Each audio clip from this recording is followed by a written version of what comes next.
Hi mga palangga, and welcome again sa ating YouTube channel. This is Tinay TV. So for today's video guys, ito na nga, nandito na yung mga anak ko sa Piñeras. So ito yung first batch ng paliligo nila sa dagat. Pagdating nila after ng lunch, ayan na sila, nagtampisaw na sa dagat. And ito yung first time na banding nila sa mga pinsan nila for how many years na hindi sila nagkikita. And ako, sobrang saya ko dahil nakauwi ulit sila sa Guimaras and malalaki na sila at nagkikita muli ng mga pinsan nila. So ayan, yung pinakamaliit sa mga pamangkin ko ay si Princess. Ayan yung batang makulit na babae na yan. And yung last ng bakasyon ng mga anak ko na naligo sila sa dagat is sobrang tagal na. Elementary pa lang sila nun. So ngayon, grade 10 and grade 9 na silang dalawa. So sobrang tagal na nga. And ayan yung bunso ko, medyo may alam daw siya sa paglalangoy, pero yung panganay ko ayan nakaupo na sa tabi kasi hindi daw siya marunong lumangoy. So ayan, paupo-upo lang siya. At saka ano na kasi siya, binata. So yung mga pinsan niya is mas bata pa sa kanya. Kumbaga yung isip pa, matured na siya kaysa sa mga pinsan niya at saka yung sa bunso niya kapatid.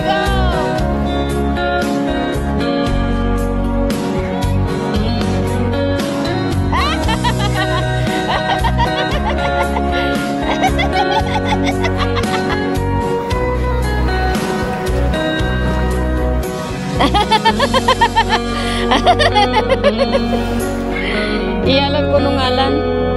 Wala si Negro.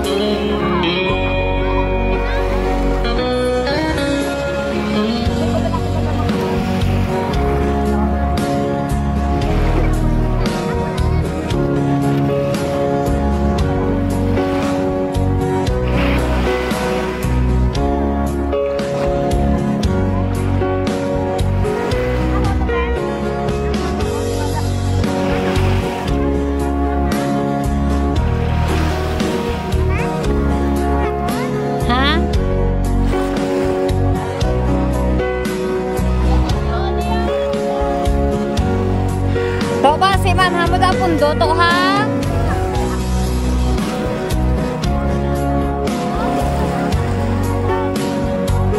Ha? Andam ka mo, andam sa pundo.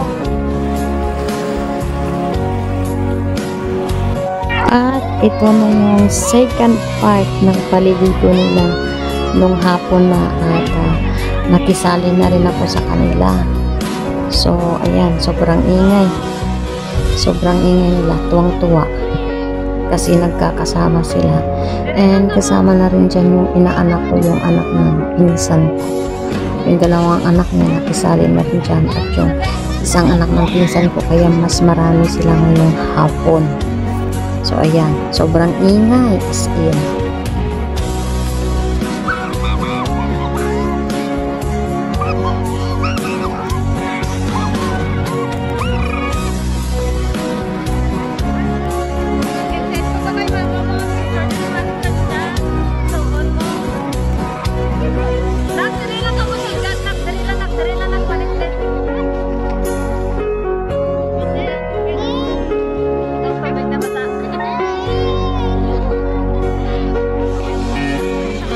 So ayan mga palangga, worth it ang bakasyon natin kasi nakakasama ko yung mga anak ko.